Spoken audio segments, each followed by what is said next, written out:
This new fly has a head inspired by Charlie Craven's swim coach, and tail inspired by Frank Wispel's fish whacker pattern. The overall look was inspired by a bluegill staring at me from high in the water as I failed to catch the bass that should have been close by.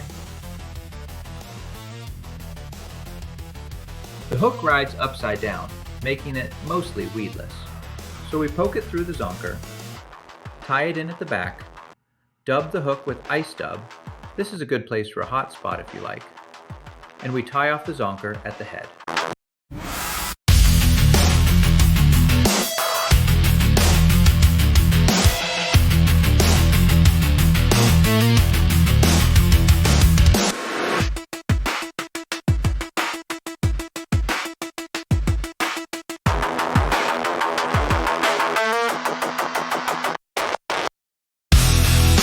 For the articulation, I am using 30-pound braided line with glass beads and a tungsten bead closest to the front of the fly for added weight. This part is made much easier with some cheap 2mm stiff wire and specialized fishing scissors to cut the braided line. Tie the line into a loop with a knot that is big enough so the beads won't fall off over it. Slip it over the doubled over wire, then string the beads and finally the prepared hook. Weighted beads should go on first, closest to the front. Here I have one tungsten bead for added weight. It is important to thread the hook from front to back, as that is how you want the connection to work.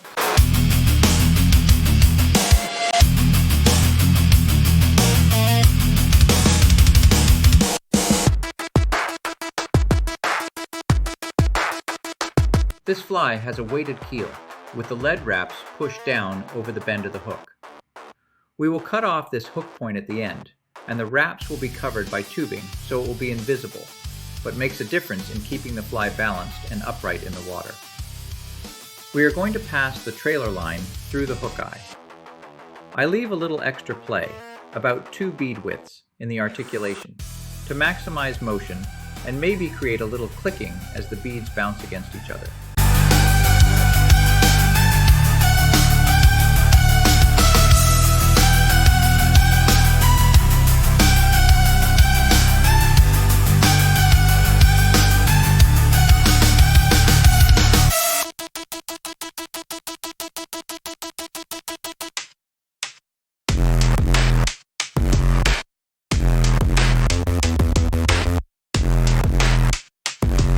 With the hook pointed up and in the rabbit fur, it is a good idea to attach a small bit of washer rubber to protect your fingers as you work.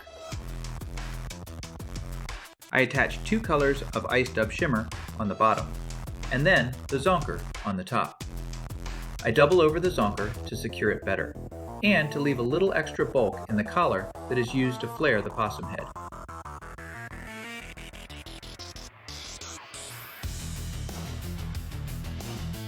Cut a short length of tubing straight at one end and at a sharp angle at the other. Carefully burn the ends to keep them from unraveling while building the body.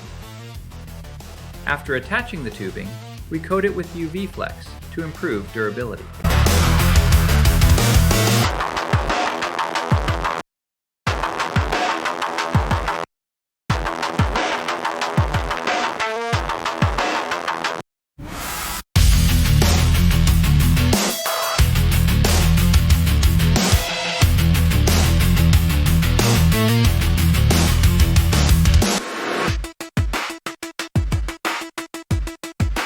Tie in 2 marabou feathers that extend about to the eye of the trailer hook. These add movement and profile, while also building up the flaring collar.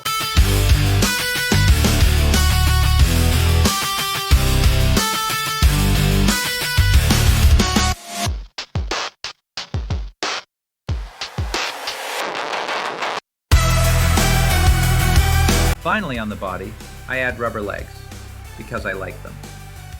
And then dub over the collar.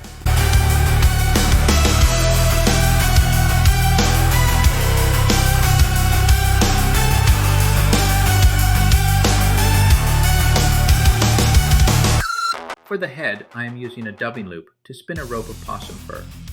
I will use 3 different colors because they will show through in the water, and I am trying to capture the orange throat of a bluegill in this color scheme.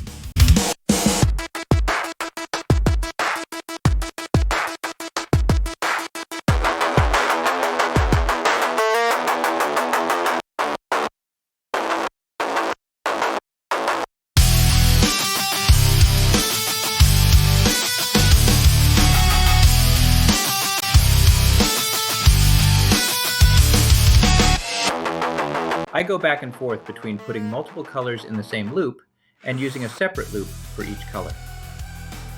There is a lot going on in this head, so I decided to use separate loops.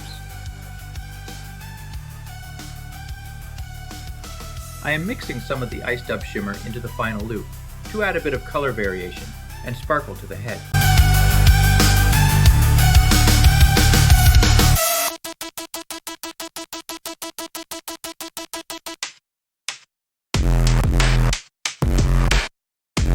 Attach the eyes with UV thin, build a mask of UV flex, and then shave the throat to expose the orange underfur.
Clean up the stray hairs. I'm using a cautery tool to help. Trim the legs to about the same length as the marabou. And, finally, cut off the front hook below the keel that we built at the beginning of this fly. The Wicked Twitch is now complete.